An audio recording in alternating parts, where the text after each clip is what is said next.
Bienvenue sur la Voix de la Vérité, la radio de l'Église évangélique Philadelphie. L'Église évangélique Philadelphie est une église éduquée, équipée, encadrée pour exceller.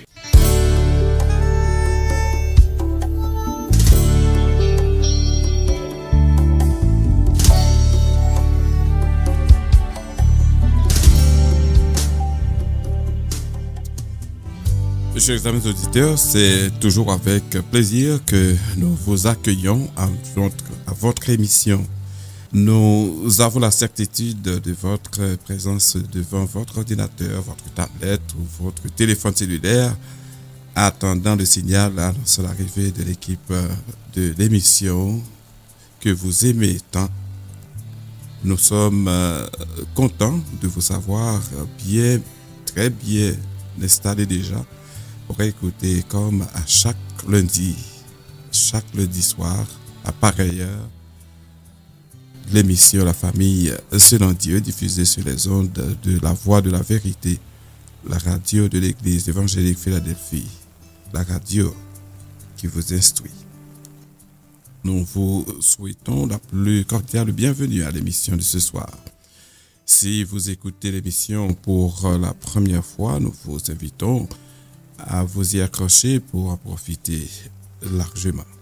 Que le Seigneur vous inspire et vous aide à tirer profit de l'émission d'aujourd'hui pour être capable d'entretenir de meilleures relations avec vos enfants et d'autres membres de la famille afin de pouvoir combattre de manière victorieuse les ennemis de la famille. Bonsoir à chacun de vous. Chers amis auditeurs, bonsoir à notre cher ami, notre fidèle et infatigable technicien metteur en ondes, frère Genson Basley. Bonsoir, pasteur Timothée Jovet. Comment va la famille? Comment a été la fin de semaine? Bonsoir, pasteur Brice. La famille va bien par la grâce de Dieu. Comment ça a été pour toi? Eh bien, ça a bien été aussi. Et un week-end fatigant, comme on le sait, c'est notre quotidien, on peut dire. Ouais. Mais le Seigneur nous accorde toujours la force de nous relever et de continuer. Donc c'est ce que nous sommes appelés à faire à partir d'aujourd'hui. Ouais. Mais oui, bon, pasteur Jules Washman n'est pas avec nous ce soir pour poursuivre les débats autour du thème les ennemis de la famille.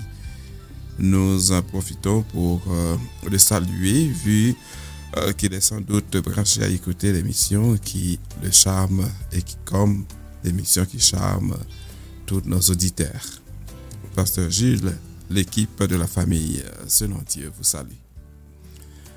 À la dernière émission, nous avions indiqué que les ennemis de la famille sont divers et nous en avons abordé environ 3 autres. On s'était promis d'aborder avec vous, chers amis auditeurs, cette semaine la médisance et le commérage qui peuvent vraiment nuire à l'évolution de la famille. Comment combattre les ennemis de la famille? Voilà la question qui est encore au cœur de nos débats ce soir. Bienvenue à l'émission La Famille selon Dieu. Comme d'habitude, invitons notre Dieu à prendre la direction de l'émission. Prions avec le pasteur Timothée Jovet. Bon et tendre Père Céleste, avec beaucoup de reconnaissance que nous nous prosternons devant ta majesté bénie ce soir pour te dire merci pour tes bienfaits, ton amour envers nous. Nous voulons te remercier pour ta fidélité. Nous voulons te dire merci pour le don de la famille. Nous voulons te remercier pour chaque membre de nos familles. Et nous te demandons au nom de Jésus de les protéger, de les garder et de pouvoir à leurs besoins. Et Père, nous savons que tu as fait provision pour nous, pour que nous puissions avoir une famille épanouie dans ta parole. Nous te demandons de nous aider à travers cette émission de pouvoir partager les principes de ta parole aux familles chrétiennes qui nous écoutent. Sois avec nous, remplis-nous de ton Esprit Saint et que tout soit fait sous la dictée de ton Esprit Saint et pour ta plus grande gloire. Au nom de Jésus, nous te prions. Amen. Vous écoutez la radio La Voix de la Vérité et vous suivez l'émission La Famille selon Dieu. Observons une courte pause. Au retour, nous vous proposons d'écouter la rubrique Réflexion du jour avec Pasteur Timothée Jouvin. À tout de suite.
Amis auditeurs, bien-aimés dans le Seigneur, j'aimerais ce soir méditer avec vous ou réfléchir avec vous dans un livre qu'on ne médite pas souvent dans la Bible. Mais comme nous parlons de la famille et relation entre hommes et femmes, donc j'aimerais réfléchir avec vous sur le livre Le Cantique des Cantiques. Bien-aimés, dans le livre Cantique des Cantiques ou le Cantique de Salomon, selon d'autres traductions, nous allons passer à travers le livre aujourd'hui, puisque l'ensemble de ce livre est centré sur un thème principal, qui est l'amour. Nous allons ce soir parcourir le livre rapidement, un voyage express à travers le livre de l'amour. Mais permettez-moi d'abord de vous faire, ou bien de vous donner un bref aperçu du livre. Le Cantique des Cantiques est un magnifique poème d'amour écrit par le roi Salomon, riche en métaphores colorées et en images exotiques. Mais pris littéralement, ce livre, bien-aimé, décrit la séduction de l'amour romantique et le mariage d'une bergère par Salomon, ainsi que les joies, les émotions et les défis de l'amour conjugal. Donc, ce que nous pouvons en tirer, c'est que Dieu, bien-aimé, nous démontre sa grâce à travers les joies de l'amour romantique qu'il permet aux époux de partager et d'expérimenter ensemble. Donc, nous allons réfléchir un peu sur quelques versets. Dans Cantique des Cantiques, le chapitre 1er, le verset 15, nous lisons « Que tu es belle, ma bien-aimée, que tu es belle. Tes yeux sont comme ceux d'une colombe. » Chapitre 2, le verset 3, nous lisons « Comme un pommier parmi les arbres de la forêt, tel est mon bien-aimé parmi les jeunes hommes. Je me suis assise à son ombre avec une grande joie, et son fruit est doux à mon palais. » Bien-aimés, ces deux versets nous montrent que l'amour humain s'épanouit dans une atmosphère lumineuse, emplie d'éloges fréquents et sincères. Les amoureux ne se lassent jamais d'entendre leur bien-aimé les complimenter. Un homme et une femme épris l'un de l'autre ne peuvent s'empêcher de parler de leur amour à leur famille et à leurs amis.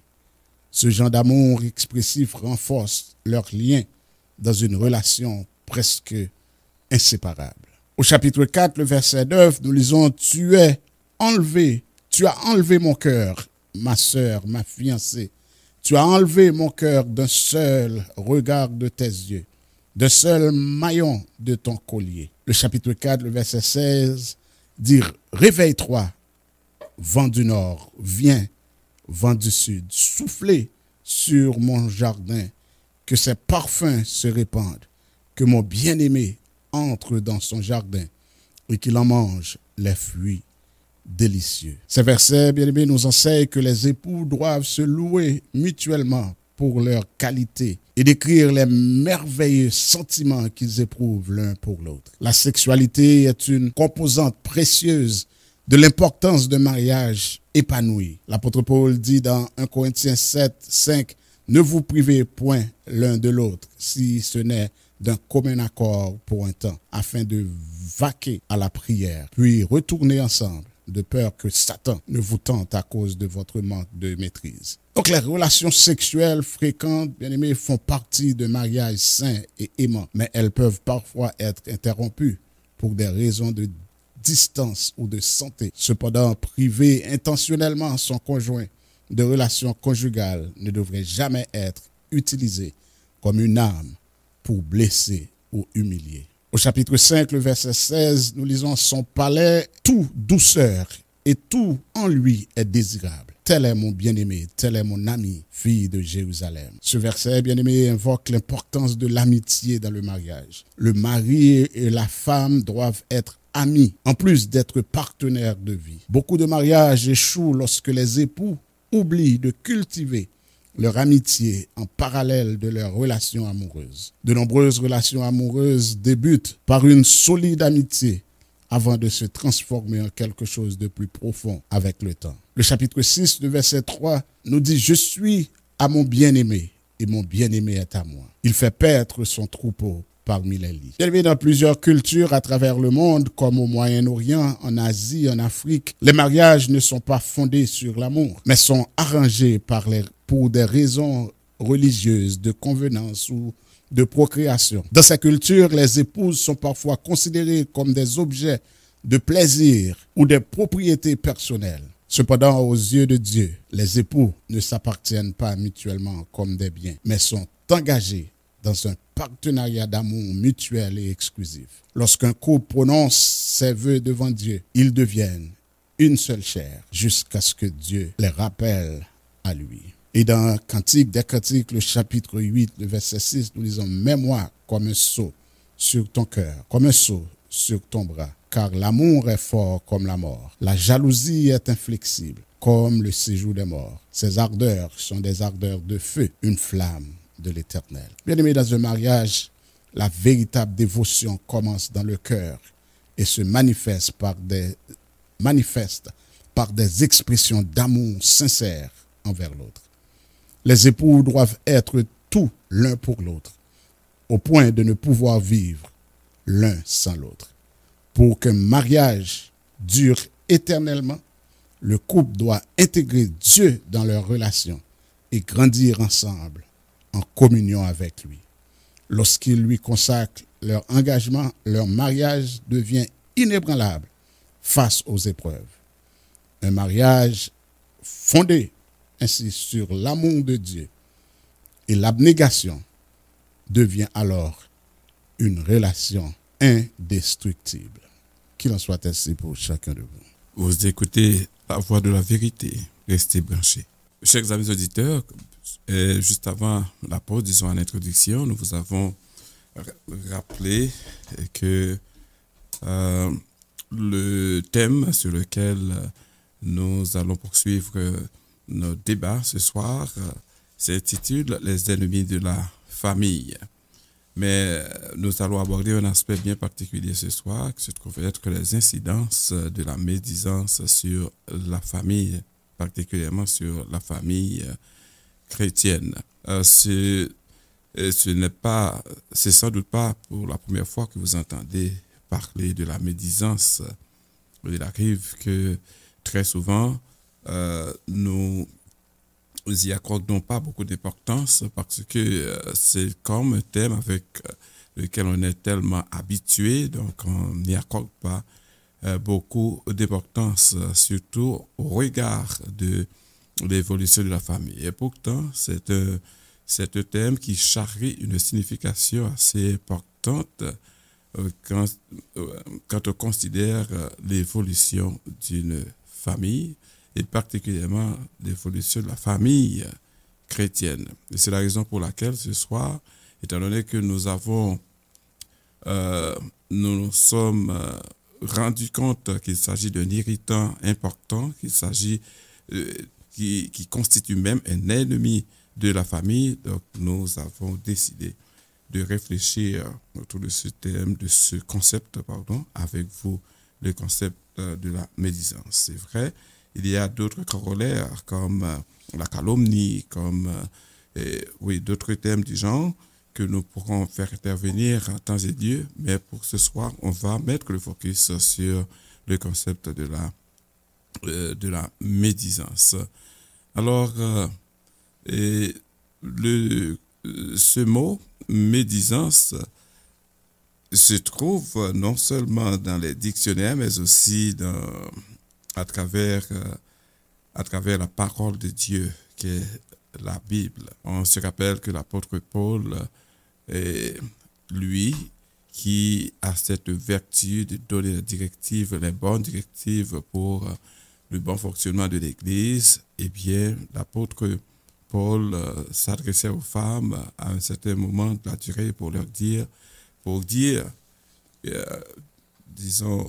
recommander aux dirigeants d'empêcher, par exemple, entre guillemets, que les femmes se taisent dans l'Église. Parce que médisance et commérage, ce sont deux mots qui traduisent deux réalités qui font bon ménage. Donc, l'apôtre Paul a eu à prononcer cette parole qui fait quand même soucier beaucoup de femmes, même aujourd'hui, 2025. Et c'est la raison pour laquelle l'apôtre n'est pas trop populaire auprès des femmes. Donc, on dit qu'il est trop dur par rapport aux femmes. Mais en fait, on va comprendre que la médisance vraiment est dangereuse. Je ne suis pas en train de dire que la médisance est pratiquée uniquement par les femmes, mais quand même, on sait que c'est quelque chose qui touche particulièrement aux femmes. Donc, ce soir, on va réfléchir là-dessus. Mais bien avant, j'aurais aimé mettre le doigt sur quelques définitions de ce vocable que nous trouvons à travers le dictionnaire. Donc, dans un premier temps, les dictionnaires comme le Larousse, comme le Petit Robert, que nous consultons toujours, et d'autres dictionnaires que vous pouvez trouver à travers Internet, arrivent à la même définition de dire, premièrement, que médire, la médisance, c'est l'action de médire. C'est l'action de dire du mal de quelqu'un ou de quelque chose qui est réel dans le but de lui nuire. Dire du mal de quelqu'un dans le but de lui nuire. Alors, ça, c'est une première définition. Une deuxième définition qui rencontre en quelque sorte la première nous dit que la médisance est le fait de tenir sur quelqu'un des propos malveillants, mais véridiques, ou que l'on croit vrai, des propos que l'on croit vrais, dans le but de lui causer du tort. Ce sont donc en général des propos malveillants. Alors quand je vous dis cela, chers amis auditeurs, vous comprenez effectivement qu'il y a beaucoup de gens qui ont cette manie de parler mal des gens, de dire du mal. D'ailleurs, ils ne voient pas souvent ce qui est bien que les autres font, mais ils mettent l'accent particulièrement sur ce qui est mauvais. Très souvent, ils disent des choses mauvaises sur quelqu'un, alors que ces choses-là, ces propos ne sont pas vrais, ne sont pas véridiques. Alors, c'est vrai, là, quand on dit médisance, c'est mettre l'accent sur le mal, sur quelque chose qui fait du tort à quelqu'un. Donc, c'est dire du mal, pour nuire à la personne, pour nuire à sa réputation. Cependant, il peut arriver que la personne dit des choses sur l'autre, alors que ce qu'elle dit n'a rien à voir avec la vérité. Elle veut tout simplement mettre l'autre en situation difficile. Alors, nous avions parlé aussi de la calomnie. Il ne faut pas confondre ces deux vocables, calomnie et médisance. Et la calomnie, c'est le fait de dire du mal, mais du mal sans fondement de quelqu'un dans le but de lui nuire. Donc, une personne qui s'amuse à émettre des propos dangereux sur une autre personne, alors que ce que cette personne dit de l'autre n'a aucun fondement.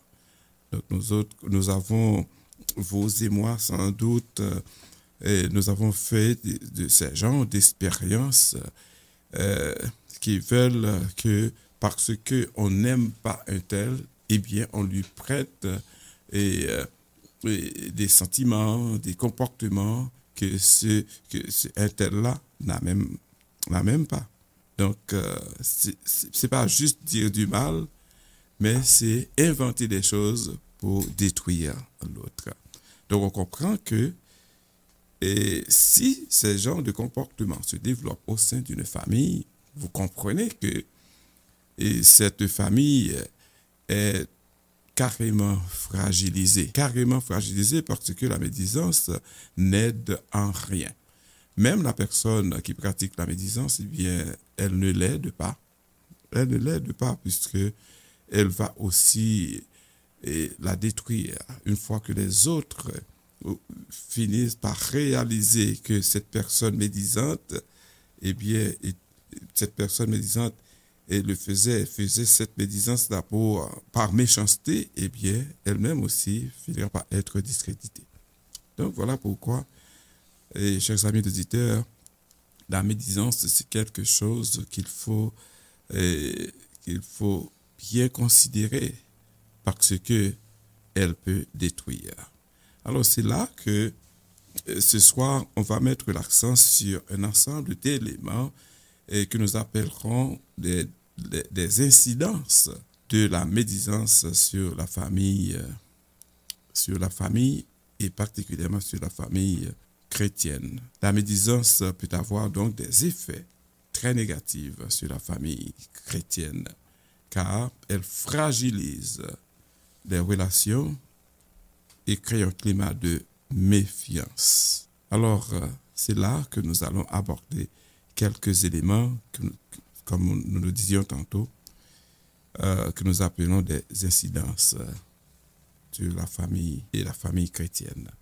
La première chose que nous aimerions considérer, c'est la destruction de la confiance.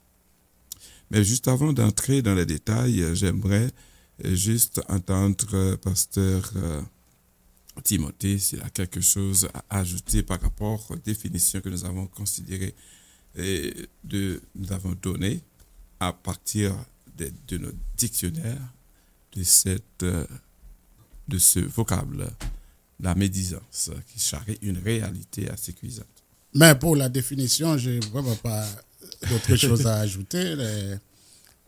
Les dictionnaires ont donné leur définition et nous savons que j'ai une seule définition que j'ai un petit problème avec, c'est ce qui dit que celle qui dit que c'est dire quelque chose qui n'est pas qui peut ne pas être mal, quelque chose de ce genre, mais pour nuire la personne. Oui.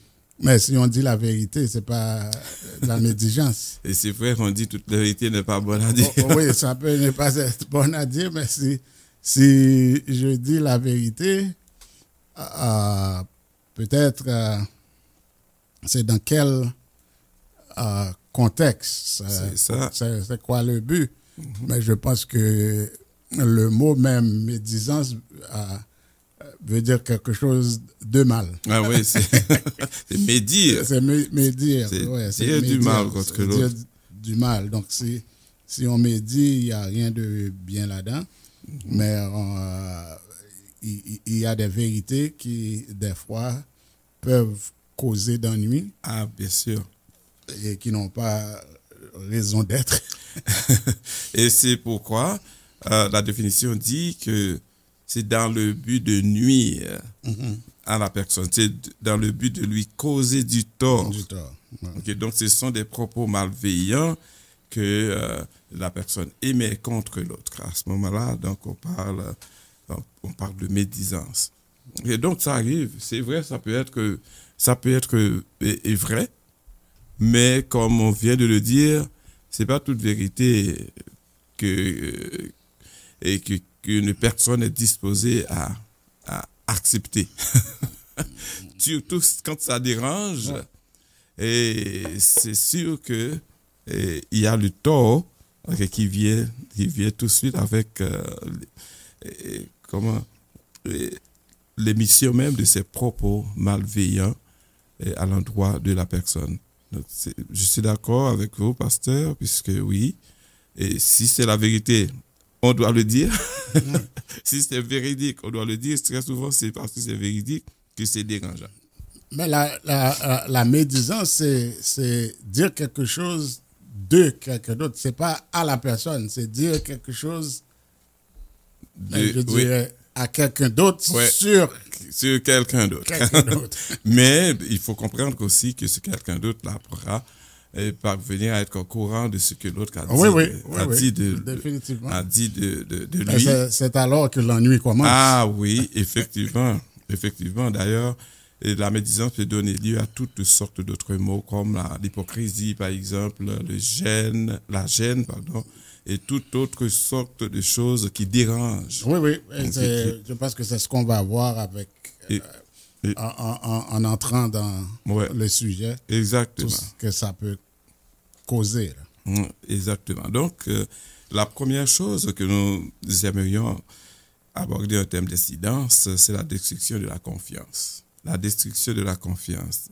Alors, lorsque un membre de la famille parle négativement des autres derrière leur dos, cela mine la confiance. Cela mine la confiance. Les personnes concernées peuvent se sentir trahies, ce qui peut provoquer des tensions durables. Et chers amis auditeurs, vous pouvez comprendre, je ne sais pas si vous-même vous avez vécu de telles situations, mais vous pouvez comprendre que lorsque un membre de la famille se met à parler mal d'un autre membre de cette même famille, ou du moins d'autres membres de la famille, eh bien, c'est quelqu'un-là qui se lance dans une telle entreprise, eh bien, ne peut pas être considéré comme quelqu'un qui aime les autres, comme quelqu'un qui est disposé à accompagner, qui est disposé à pardonner, qui est disposé à soutenir les autres. Au contraire, parler mal de quelqu'un, c'est attirer l'attention d'autres personnes négativement sur ce quelqu'un-là. C'est attirer l'attention des personnes très souvent du dehors sur un membre de sa famille. C'est même un acte de trahison, on peut dire. De trahison de la mesure où les autres font confiance à cette personne qui parle mal des autres, alors que, à leur insu, cette personne ne fait que médire, et ceci à tout moment, à plusieurs occasions, dans plusieurs situations. Très souvent, la médisance arrive par motif de jalousie, parce que il ne faut pas être dupe. Il y a des membres de la famille qui peuvent être jaloux du sort d'un autre membre de cette même famille. Ça peut arriver même au niveau de la famille nucléaire, voire la famille, une famille élargie. Et la dernière fois, disons à notre dernière émission, on avait mis l'accent sur le fait que certaines fois un parent peut porter un amour particulier à un enfant de la fratrie ou bien de la famille, si vous voulez, et cela peut porter les autres à se dresser dans leur pensée, dans leur cœur, dans leur action contre cet enfant qui est déclaré plus aimé que les autres. Donc, vous pouvez comprendre que ce que cela peut engendrer en termes de jalousie et aussi ce que cela peut nourrir en termes de médisance. Donc, c'est la raison pour laquelle nous comprenons que la médisance au sein d'une famille, c'est pas quelque chose vraiment qui devrait être toléré et c'est pas non plus quelque chose avec lequel on peut commercer. Donc, et si on veut que la famille demeure unie, que la famille demeure dans la paix, que la famille fasse la promotion de l'harmonie en son sein, eh bien, il faut éviter de pratiquer, d'avoir ce comportement-là, le comportement de médisance, disons la pratique de la médisance. Donc, je ne sais pas, pasteur, est-ce que le pasteur Timothée va intervenir, mais en attendant, nous allons observer une petite pause et au retour, pasteur Timothée fera son intervention. À tout de suite, observons une petite pause, chers amis auditeurs. D'aller à la pause, nous étions en train de parler de la première incidence de la médisance sur la famille, à la destruction de la confiance. On avait compris que cela peut non seulement amener à la trahison, disons, et laisser l'impression d'une trahison au sein de la famille.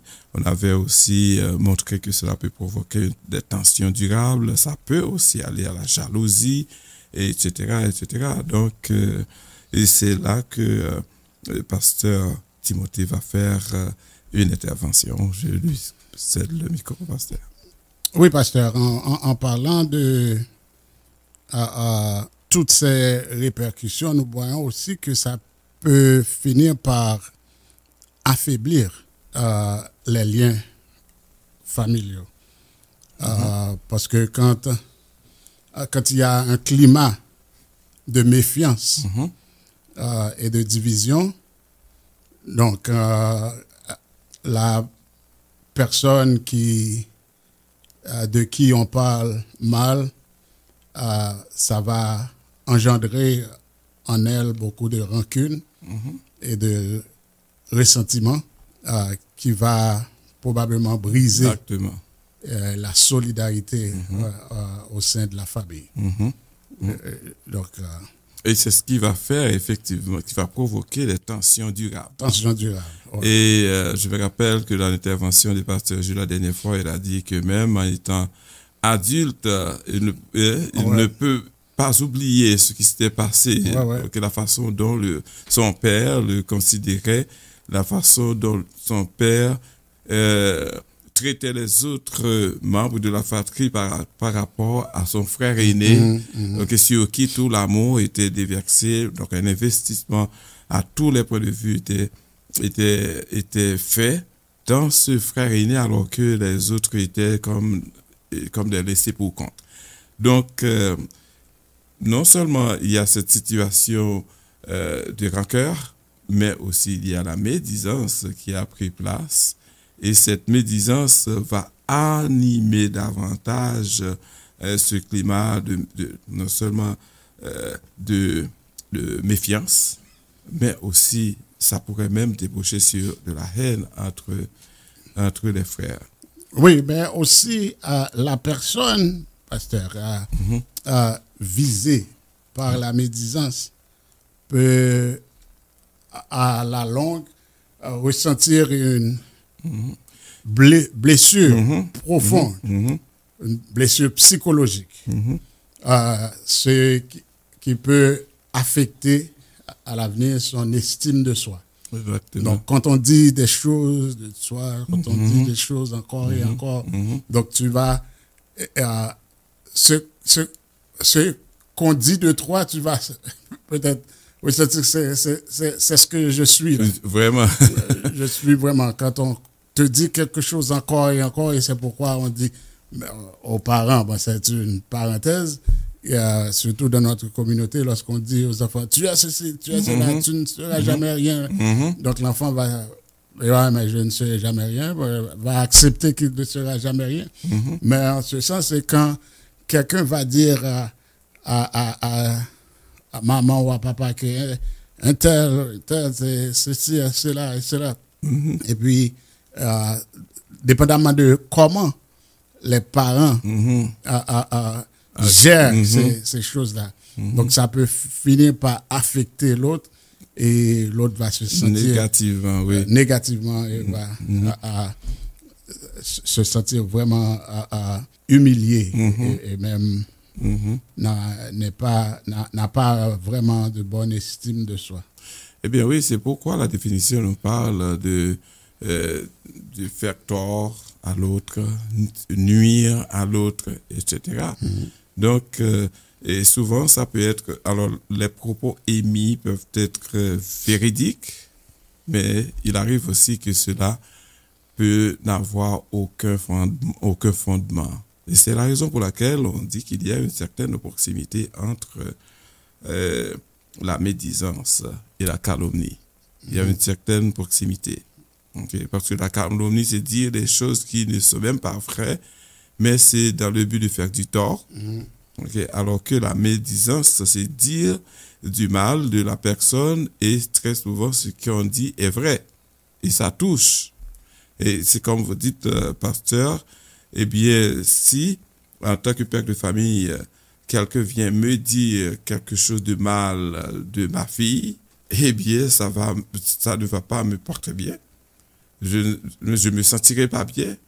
Ok, si ma fille apprend maintenant que quelqu'un a dit des choses à son sujet, du mal à son sujet, alors là encore, la situation peut s'aggraver. Donc voilà pourquoi la destruction de la confiance peut être l'une des conséquences de la médisance au sein de la famille. Okay. Mais aussi, pasteur, la médisance, lorsqu'on parle de la médisance, surtout dans la famille chrétienne, c'est pas peut-être seulement médisance entre les membres de la famille, mais si la médisance devient une habitude dans la famille. Par exemple, on arrive chez eux, par exemple les parents, et on parle des pasteurs, on parle des autres membres de l'église, des choses comme ça. Donc ça risque de reproduire ce comportement à l'extérieur. Donc ça risque de transmettre de mauvaises valeurs aux enfants. Mais oui. Donc ils savent que ils peuvent parler de n'importe quelle manière de quelqu'un d'autre, ou bien d'une autorité établie à l'église, etc. Oui, parce que ça se fait à la maison couramment. Ça peut déboucher aussi sur ce qu'on appelle le manque de respect ou bien de l'irrespect tout simplement. Donc voilà, donc je crois que ce sont des aspects qu'on va aborder un petit peu plus loin, mais pour l'instant, on est à la destruction de la confiance qui peut s'installer au sein de la famille. Une deuxième, ça nous amène à introduire un deuxième élément qui est aussi important comme incidence, ce sont les conflits et les divisions. Donc on en a parlé de manière superficielle, mais il est vrai que la médisance peut engendrer des conflits et aussi des divisions. Parce que, faut pas oublier, comme on avait dit au départ, eh bien, quand quelqu'un qui est en bon terme avec d'autres personnes dans la famille apprend à un certain moment de la durée qu'un tel disait du mal de lui, eh bien, ça ne va pas le laisser indifférent. Et c'est la raison pour laquelle ça peut créer des conflits, ça va engendrer aussi ce qu'on peut appeler une division terrible. Parce que la médisance, comme on peut le comprendre, peut alimenter des disputes et créer des clans au sein de la famille. Elle pousse certains, comme on dit, à prendre parti. ce qui peut entraîner des ruptures de la relation familiale. Donc la médisance, ce n'est jamais une bonne chose. Et cette deuxième incidence, eh bien, peut détruire même une famille, ou du moins diviser la famille à jamais. Okay? Donc les conflits et les divisions vont s'installer dans cette famille, et toute l'harmonie qui caractérisait cette famille-là, eh bien, va disparaître. Et voilà une famille, comme vous disiez tout à l'heure, pasteur, une famille fragilisée, une famille affaiblie, alors qu'il s'agit d'une famille chrétienne qui est appelée à projeter une image assez nette, okay, de Jésus-Christ même dans la société. Et voilà que cette famille est devenue une famille disloquée, une famille divisée, une famille où les conflits s'installent. Donc, et c'est ça qui va nous permettre de parler de notre résidence qui se trouve être la toxicité qui va s'installer aussi au sein d'une telle famille. Est-ce que, en rapport avec les conflits et les divisions qui peuvent être engendrées dans la famille, vous avez quelque chose que vous vouliez partager avec les amis auditeurs, pasteur? Mais comme tu as dit, même la médisance peut aussi provoquer des conflits dans la famille. Parce que quand les membres de la famille prennent parti, par exemple, disons que quelqu'un veut dire soit le père ou la mère prend parti de l'autre, l'un pour l'autre, donc ça peut accentuer la tension et il va y avoir des conflits entre la famille. Et ceci, c'est quelles que soient les paroles négatives qui circulent au sein de la famille, ça peut produire des conflits au sein de la famille. Oui, c'est comme vous pouvez le comprendre, que cet ami auditeur, la médisance n'est pas une bonne chose. Non seulement ça peut engendrer la destruction de la confiance, ça engendre aussi des conflits et des divisions au sein de la famille.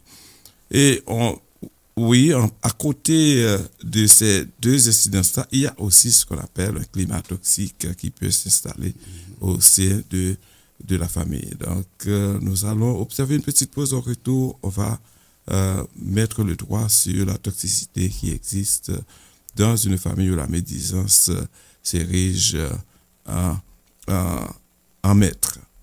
À tout de suite, chers amis auditeurs. Chers amis auditeurs, avant la pause, on parlait de la toxicité qui peut être engendrée par la médisance. En effet, une famille où la médisance est fréquente devient un environnement où chacun craint d'être critiqué. Cela empêche les échanges sincères et renforce les malentendus. Donc, il faut comprendre que, oui, frères et sœurs, que, chers amis auditeurs, quand on évolue dans une famille où on ne peut faire confiance à personne, eh bien, et le climat même devient non seulement toxique, on peut même dire que c'est un climat malsain. Parce que l'un ne veut pas s'exprimer en présence de l'autre, l'un veille à ce que l'autre ne dise pas des choses négatives à son sujet, etc. Donc, le malaise s'installe à partir du moment où la médisance prend place au sein de cette famille. Et c'est la raison pour laquelle on peut comprendre que la médisance, ce n'est pas quelque chose auquel on doit donner occasion ou bien libre cours au sein d'une famille, surtout quand il s'agit d'une famille chrétienne où la sincérité doit être l'un des éléments qui caractérisent la famille.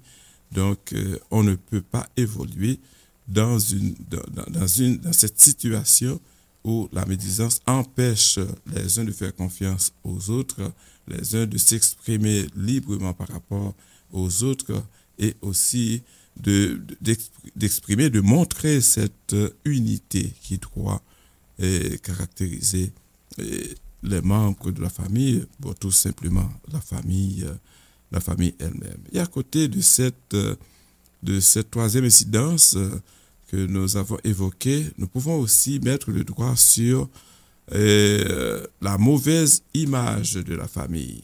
La mauvaise image de la famille. Si les critiques se répandent à l'extérieur, cela peut nuire à la réputation de la famille et éloigner les amis et les proches. Alors, vos chers amis auditeurs, personne ne se sentira à l'aise d'évoluer dans une famille où la division s'installe. Or, cette division, comme on l'avait dit au début, eh bien, peut être engendrée par la médisance. Et si la médisance constitue ce poison au sein d'une famille, eh bien, il va arriver carrément que les amis ne veulent plus côtoyer cette famille. Il peut arriver aussi que les membres de la famille ne veulent même pas s'ouvrir aux autres du dehors. Donc, une façon de dire effectivement que la mauvaise image de la famille va repousser les autres. Alors qu'en tant que famille chrétienne,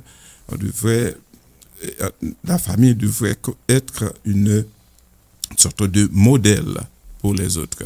Toute famille chrétienne doit être un modèle pour les autres qui évoluent et ailleurs pour d'autres familles qui ne connaissent pas Dieu. Donc, voilà pourquoi nous devons, en tant que chrétiens, lutter de manière à éviter que la médisance ne détruise la relation qui existe entre les membres de notre famille en général.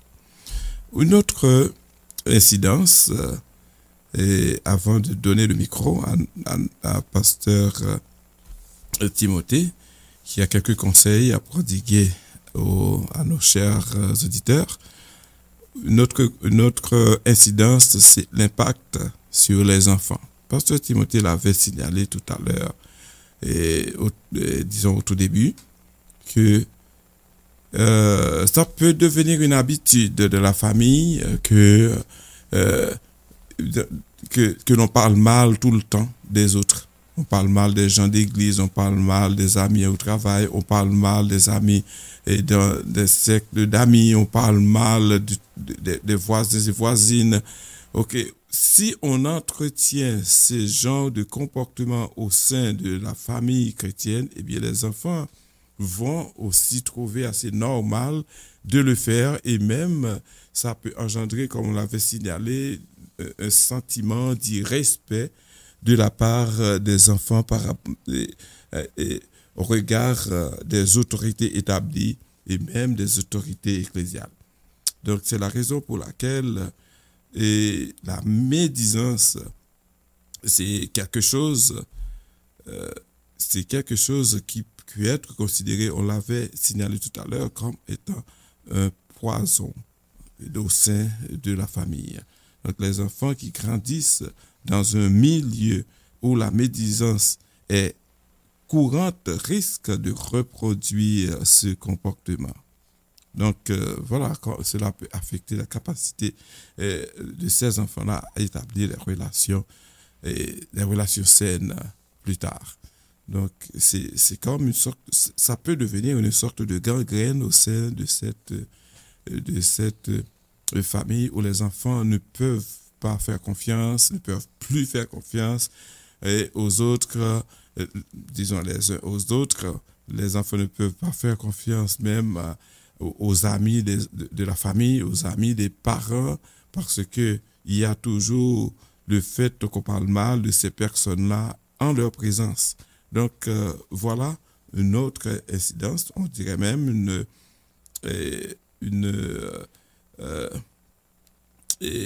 quatrième incidence sur la famille. Alors, cette incidence, c'est la mauvaise image de la famille. Une famille victime de la médisance projette carrément une mauvaise image sur les autres du dehors et même dans la société. Et la cinquième incidence sur laquelle on voudrait aussi dire un mot, on l'a déjà abordé, c'est l'impact sur les enfants. On a déjà vu que les enfants peuvent développer cette habitude négative au sein de la famille et ne pas être en mesure de vivre vraiment bien, de vivre en harmonie avec leurs proches, et la même chose avec les étrangers, les gens du dehors. Une dernière chose, avant de passer le micro à notre collègue pasteur Timothée, c'est l'éloignement et l'isolement.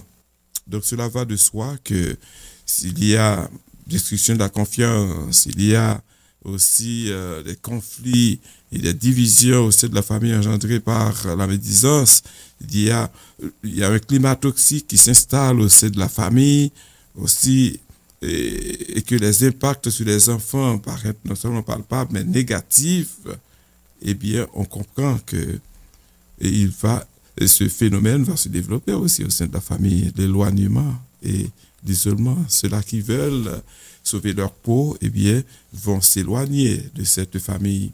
Ceux-là qui veulent ne pas être souillés, entre guillemets, eh bien, vont s'éloigner de la famille, vont prendre leur distance. Et même au sein de la famille, on va trouver des membres pour dire non, eh bien, nous ne pouvons pas évoluer dans un tel climat, nous préférons prendre notre distance.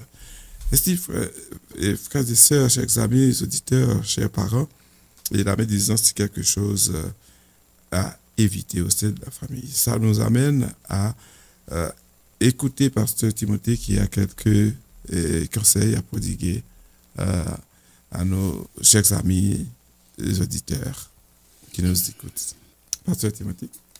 Ben oui, j'aimerais rapidement vous donner quelques conseils qui peuvent nous aider à lutter contre la médisance au sein de la famille et même aussi comment sortir aussi d'un climat familial toxique. Premièrement, c'est d'encourager le dialogue, exprimer ses sentiments directement plutôt que de parler dans le dos des autres. Donc, s'il y a quelque chose contre quelqu'un, tu vas et tu lui parles directement. Pratiquer l'empathie, donc se mettre à la place des autres avant de juger. Est-ce que si c'était moi, comment est-ce que je prendrais ça? Donc, il faut pratiquer l'empathie et valoriser dans la famille le respect et la bienveillance. Instaurer des règles claires sur la communication au sein de la famille. Et aussi, il faut, lorsque proche médise, on peut lui rappeler avec bienveillance les conséquences négatives de ce comportement. Donc, il faut dire à la personne, voici quelles sont les conséquences de ce comportement. Donc, il faut éviter à tout prix ce genre de comportement. Donc, favoriser le dialogue et éviter en tout temps la médisance, fixer des limites claires, encourager le respect et des fois, surtout dans une famille toxique, des fois ça prend l'aide d'un professionnel. Que ce soit à l'église, que ce soit peut-être l'aide d'un médiateur, un pasteur, quelque chose, ou accompagnement psychologique. Des fois, c'est nécessaire pour arriver à rétablir un climat plus sain au sein de la famille. Merci, pasteur, pour ces beaux conseils. J'espère que nos amis auditeurs ont bien pris note et vont agir dans ce sens-là, de manière à ne pas laisser la médisance détruire leur famille, surtout quand il s'agit d'une famille chrétienne. Ainsi, chers amis auditeurs, l'émission d'aujourd'hui tire à sa fin. Nous vous remercions de votre fidélité Espérant que le sujet débattu ce soir vous a plu. Nous vous donnons rendez-vous lundi prochain à la même heure et sur la même station, La Voix de la Vérité, pour une émission du même genre avec l'équipe de la famille Selon Dieu. Pour toutes vos questions, vos commentaires, vos suggestions et vos remarques, écrivez-nous à l'adresse électronique suivante: radep@philadelphie.org. Radep, RADEEP, @philadelphie.org. Cela nous aidera à améliorer l'émission pour vous servir à un niveau optimum. Nous vous souhaitons donc une bonne semaine sous le regard protecteur de notre merveilleux Sauveur Jésus-Christ. Terminons par la prière avec Pasteur Timothée. Père Céleste, nous te disons merci pour ta présence. Merci pour ton Esprit Saint qui était avec nous. Espérant, Père, que ces quelques minutes que nous venons de passer à discuter sur la médisance a été un temps de formation et d'information pour nos auditeurs qui ont pu apprendre quelque chose. Nous te remettons cette nuit et le reste de la semaine avec nous et bénis nos familles. Au nom de Jésus, nous t'en prions. Amen. Vous écoutez La Voix de la Vérité. Restez branchés.